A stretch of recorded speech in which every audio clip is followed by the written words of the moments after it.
Hi hello ನಮಸ್ತೆ friends, M N ಕಿಚನ್ಗೆ ಸ್ವಾಗತ ಸುಸ್ವಾಗತ. ನಿಮಗೋಸ್ಕರ ಒಂದು ಸ್ಪೆಷಲ್ ಆಗಿರುವಂತಹ ಒಂದು ರೆಸಿಪಿ ಮಾಡಿ ತೋರಿಸ್ತಾ ಇದ್ದೀನಿ. ನೀವು ಆಲ್ಮೋಸ್ಟ್ ಅಲ್ಲೂ ಕಡಲೆಬೇಳೆ ವಡೆ ತಿಂದಿರ್ತೀರ, ಆದರೆ ಇದು ಕಡಲೆ ಪೂರಿ ವಡೆ ಹೇಗಪ್ಪ ಇದು ಸಾಧ್ಯ ಅಂತ ನೋಡ್ರಾ, ನಾನಂತೂ ಮಾಡಿದ್ದೀನಿ. ತುಂಬ ಟೇಸ್ಟಿಯಾಗಿ, ಕ್ರಿಪ್ಸಿಯಾಗಿ, ಹಾಗೆ ಬೇಗ ಮಾಡ್ಬೋದಂತಹ ಒಂದು ಸೂಪರ್ ಆಗಿರುವಂತಹ ರೆಸಿಪಿ ಇದು ಆಲ್ಮೋಸ್ಟ್ ಅಲ್ಲೂ ಸಂಜೆ ಟೈಮು ಸ್ನ್ಯಾಕ್ಸಿಗೆ ಅಂತೂ ಹೇಳಿ ಮಾಡಿಸಿದಂತಹ ಒಂದು ಕಾಂಬಿನೇಷನ್ ಆಗಿರ್ತದೆ. ಹಾಗಿದ್ರೆ ಈ ಕಡಲೆ ಪೂರಿ ವಡೆ ಯಾವ ಥರ ಮಾಡಿದೆ ಅಂತ ನೋಡೋಣ ಬನ್ನಿ. ಒಂದು ಬೌಲು ಕಡಲೆಪುರಿ ಅಥವಾ ಮಂಡಕ್ಕಿ, ಅದಾದ ನಂತರ 1 ಕಪ್ಪು ಈರುಳ್ಳಿ ಚಿಕ್ಕದಾಗಿ ಕಟ್ ಮಾಡಿರುವಂತಹ, ಹಾಗೆ ಒಂದು ಅರ್ಧ ಬೌಲು ಸಬಸಿಗೆ ಸೊಪ್ಪು, ಅದಾದ ನಂತರ ಒಂದು 4 ಹಸಿಮೆಣಸಿನಕಾಯಿ,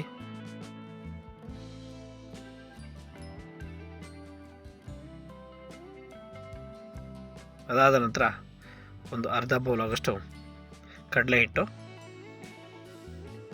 ಹಾಕಿ ಆದ ನಂತರ ನಾವು ಇವಾಗ ಅದಕ್ಕೆ 1 ಸ್ಪೂನು ರೆಡ್ ಚಿಲ್ಲಿ ಪೌಡರ್,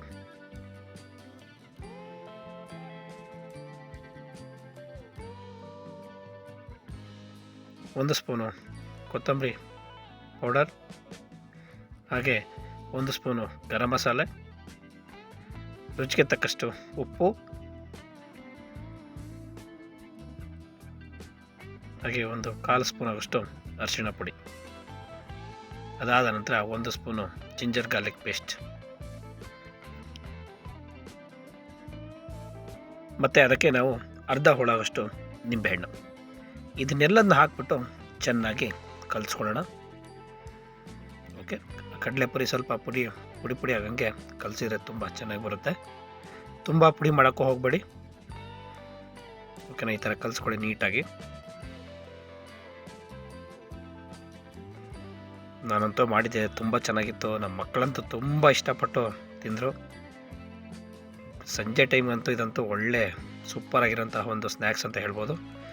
ಇವಾಗ ಸ್ವಲ್ಪ ನೀರು ಹಾಕ್ಕೊಳ್ಳಿ, ಹಾಗೆ ಸ್ವಲ್ಪ ನೀರು ಹಾಕ್ಕೊಳ್ತಾ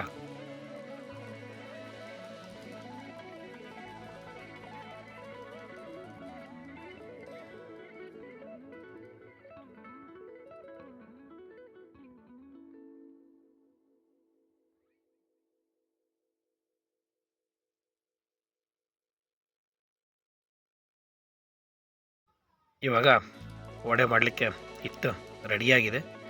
ಇದನ್ನು ಸ್ವಲ್ಪ ಒಂದು 10 ನಿಮಿಷಗಳ ಕಾಲ ಒಂದು ಪ್ಲೇಟ್ ಮುಚ್ಚಿಬಿಟ್ಟು ಹಾಗೆ ಬಿಟ್ಟುಬಿಡಿ. ಅದು ನೀಟಾಗಿ ಮಸಾಲೆ ಎಲ್ಲ ಹೀರ್ಕೊಳ್ಳಿ. ಓಕೆ, ಒಂದು 10 ನಿಮಿಷ ಬಿಟ್ಟರೆ ಸಾಕು. ಈಗ ಹಿಟ್ಟು ರೆಡಿಯಾಗಿದೆ. ಇವಾಗ ನಾವು ವಡೆ ಕರೀಲಿಕ್ಕೆ ಸ್ಟವ್ ಹಚ್ಬಿಟ್ಟು ಎಣ್ಣೆ ಬಾಣಲಿನ ಬಿಸಿ ಮಾಡ್ಕೊಳ್ಳೋಣ. ಎಣ್ಣೆ ಬಾಣಲಿ ಬಿಸಿ ಆದ ನಂತರ ವಡೆ ಕರೀಲಿಕ್ಕೆ ಎಷ್ಟು ಬೇಕೋ ಅಷ್ಟು ಎಣ್ಣೆನ ಹಾಕ್ಕೊಳ್ಳಿ.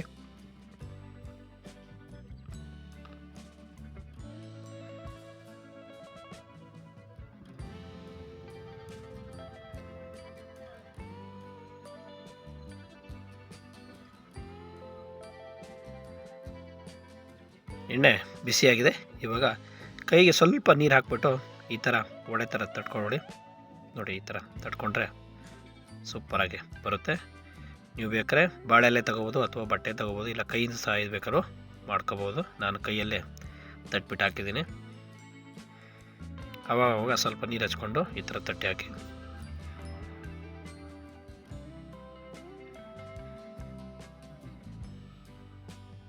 ಓಕೆ, ಈ ಥರ ಮಾಡಿದರೆ ಸಾಕು.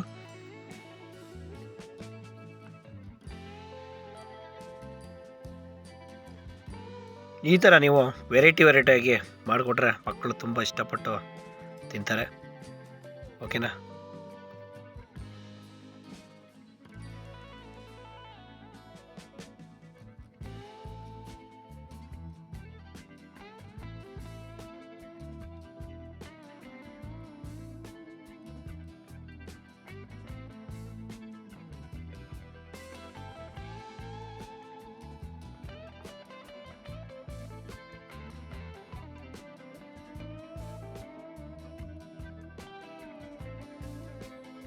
ಇವಾಗ ವಡೆ ಬೆಂದಿದೆ.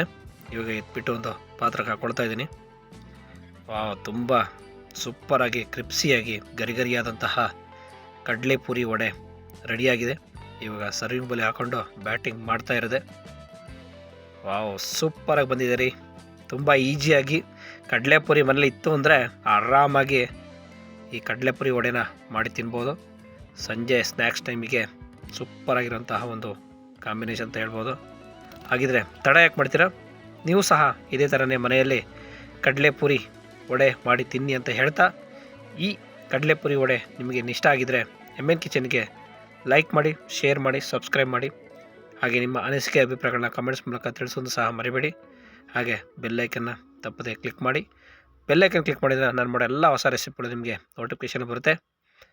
ಹಾಗೆ ನಿಮ್ಮ ಸಹಕಾರ ಹೀಗೆ ಮುಂದುವರಿರಲಿ ಅಂತ ಹೇಳ್ತಾ, ಮತ್ತು ನಿಮ್ಮ ಭೇಟಿ ಮುಂದಿನ ಹೊಸ ರೆಸಿಪಿಯೊಂದಿಗೆ, ಹೊಸ ವಿಡಿಯೋದೊಂದಿಗೆ. ಅಲ್ಲಿಯವರೆಗೂ ವಂದನೆಗಳು.